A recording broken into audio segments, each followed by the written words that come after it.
नमस्कार और the deep dive में आपका स्वागत है। आज हम एक ऐसे विचार पर गहराई से बात करेंगे जो सुनने में शायद थोड़ा अजीब लगे। क्या हो अगर मैं कहूँ कि किसी के करियर की सबसे बड़ी उपलब्धि शायद वो समय हो सकता हो जब वो कुछ भी नहीं कर रहे थे। सुनने में उल्टा लगता है ना? लेकिन आज हम ऑस्कर वाइल्ड के एक कमाल के निबंध the importance of being idle के इसी गहरे विचार को समझने की कोशिश करेंगे। हमारे पास किताब टॉक्स नाम के एक शो का बेहतरीन विश्लेषण है जो इस निबंध की परतें खोलता है।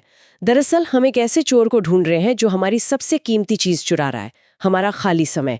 और जैसा कि ये विश्लेषण बताता है, ये चोर सिर्फ हमारा समय नहीं बल्कि हमारी इंसानियत भी चुरा रहा है। और ये चोर कोई बाहर का नहीं है, ये हमारे अंदर ही बैठा एक डर है। डर। पीछे रह जाने का डर, बेकार समझे जाने का। वाइल्ड का ये निबंध आज के हसल कल्चर पर एक सीधी चोट है। और हसल कल्चर से हमारा मतलब है वो सोच जहां 24 घंटे काम करना और हमेशा व्यस्त रहना ही मतलब सफलता की निशानी माना जाता है। देखिए, ये विश्लेषण काम के खिलाफ नहीं है, बिल्कुल नहीं।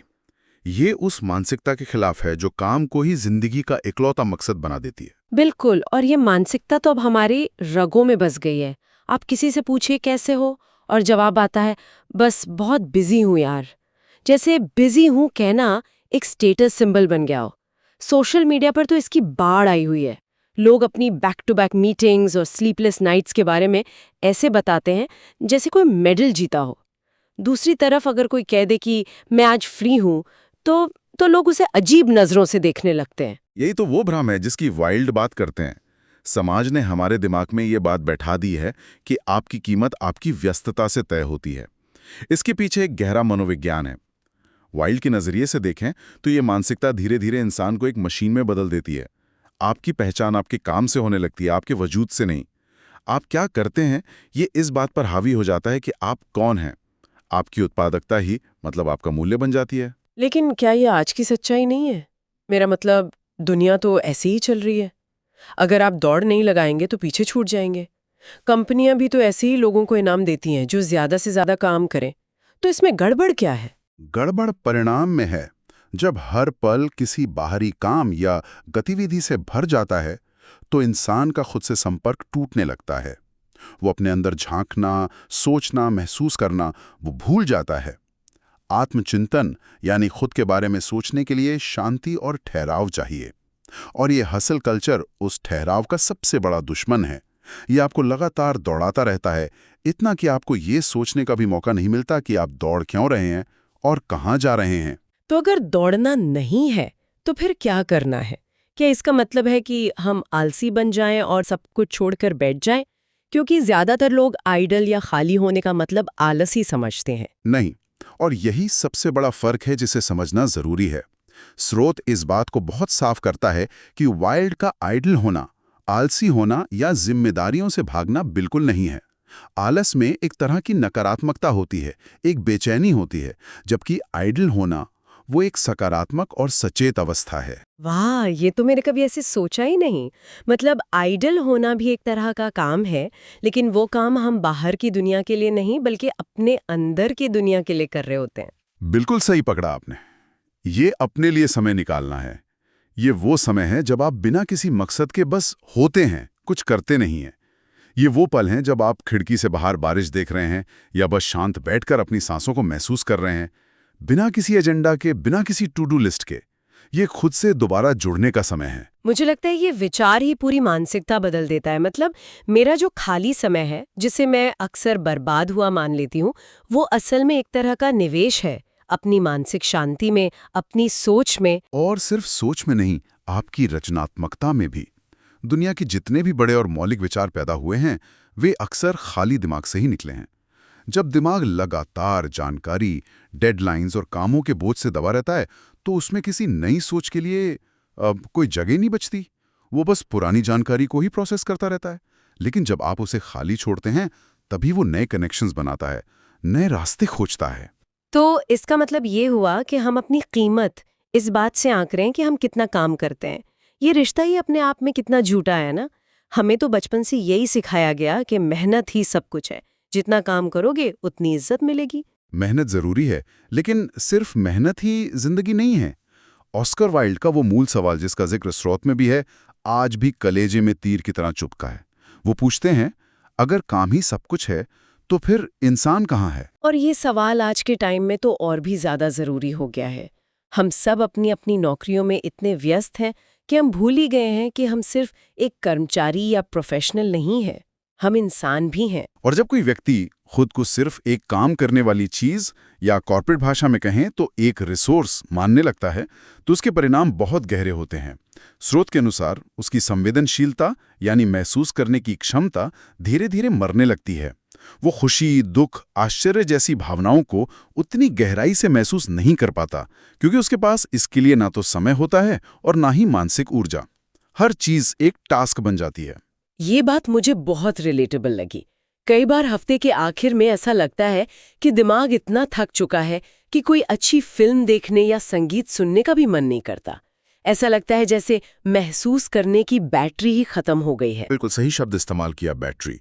और अगर हम इसे पूरी सोसाइटी के नज़रिए से देखें तो ये सिर्फ एक व्यक्ति की समस्या नहीं है, ये एक सामाजिक समस्या बन जाती है। एक ऐसा समाज जो सिर्फ उत्पादकता और कुशलता को पूछता है, वो अनजाने में कला, दर्शन, गहरे मानवीय रिश्ते और उन तमाम चीज़ों का मूल्य कम कर देता है जिन्हें किसी एक्सेल शीट में मापा नहीं जा सकता। हम एक ज़्यादा मशीनी और कम मानवीय समाज की तरफ बढ़ने लगते हैं। दिलचस्प बात है कि आप कला और दर्शन की बात कर रहे हैं, क्योंकि जब मैं इतिहास के बड़े कलाकारों, लेखकों या दार्शनिकों के बारे में सोचती हूँ तो उनके जीवन में एक चीज़ साफ दिखती है।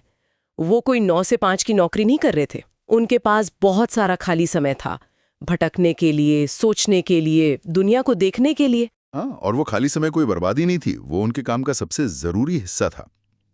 स्रोत ये बताता है कि इसी खाली समय में, इसी आइडलनेस में गहरे सवाल पैदा होते हैं, कला जन्म लेती है और इंसान खुद को और इस दुनिया को बेहतर ढंग से समझ पाता है।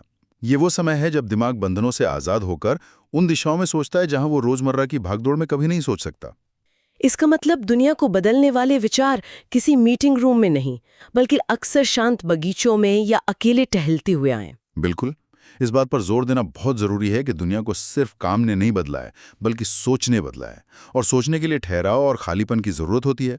न्यूटन ने बगीचे में बैठकर गिरते हुए सेब को देखा, तभी गुरुत्वाकर्षण का सिद्धांत उनके दिमाग में आया। आर्किमिडीज ने नहाते हुए यूरेका का क्षण अनुभव किया। अगर वे भी हमारी तरह लगातार ईमेल चेक कर रहे होते या अपनी अगली मीटिंग की तैयारी में व्यस्त होते हैं तो शायद ये महान खोजें कभी हुई नहीं पाती। तो ये आइडल समय असल में उस जमीन को तैयार करने जैसा है जहां कल नए विचारों के बीज उगेंगे। ये भविष्य में किया गया एक निवेश है। एकदम सही। ये कोई बर्बाद किया हुआ समय नहीं है, ये आपके भविष्य के, आपके लिए, आपके भविष्य के विचारों के लिए किया गया सबसे ज़रूरी निवेश है। लेकिन मान लीजिए कोई इस सलाह को नहीं मानता। कोई कहता है ये सब फालतू की बातें हैं, मैं तो काम करती रहूंगी। तो जरूरत से ज्यादा काम करने का असली खतरा क्या है? अगर हम इस दौड़ से बाहर नहीं निकले तो क्या होगा? इस पर ऑस्कर वाइल्ड की एक बहुत सीधी और कठोर चेतावनी है, जिसका जिक्र स्रोत में भी है। वो कहते हैं कि लगातार काम इंसान को गहरा नहीं बनाता, बल्कि उसे अंदर से खोखला कर देता है। खोखला, ये बहुत भारी शब्द है।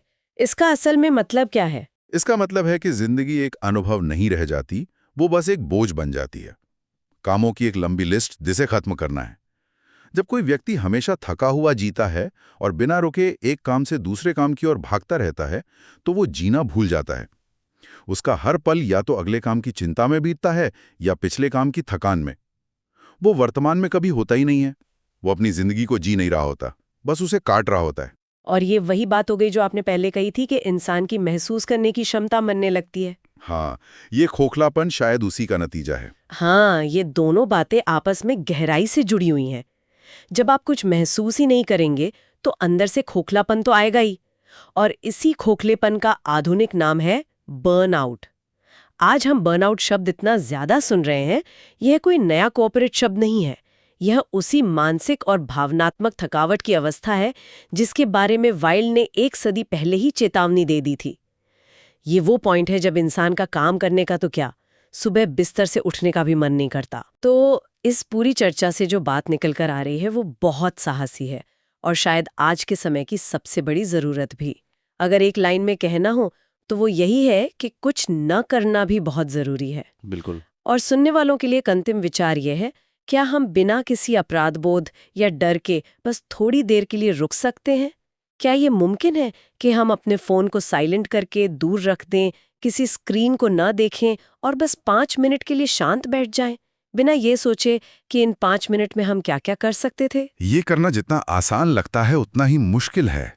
हमारा दिमाग तुरंत बेचैन हो जाता है। हाँ, क्योंकि हमें इसकी आदत नहीं है। लेकिन अगर ऐसा किया जा सके तो शायद ये एहसास होगा कि जिंदगी सिर्फ एक टू डू लिस्ट पूरी करने का नाम नहीं है। जिंदगी उन छोटे छोटे खाली पलों में भी छिपी है जिन्हें हम व्यस्तता के शोर में हमेशा के लिए खो देते हैं। और मैं इस बातचीत को एक आखिरी सवाल के साथ खत्म करना चाहूंगी। आज की इस भाग दौड़ती दुनिया में जहां हर कोई आगे निकलने की होड़ में है, अगर ये चर्चा किसी को बस कुछ पल के लिए धीमा होने और ये सोचने पर मजबूर कर दे कि मैं ये सब क्यों कर रही हूं, तो क्या ये अपने आप में आज की सबसे बड़ी उपलब्धि नहीं होगी? हमें सुनने के लिए आपका बहुत बहुत धन्यवाद। उम्मीद है इस चर्चा ने आपको सोचने के लिए कुछ नए बिंदु दिए होंगे। हम कल एक और दिलचस्प विषय के साथ फिर हाजिर होंगे।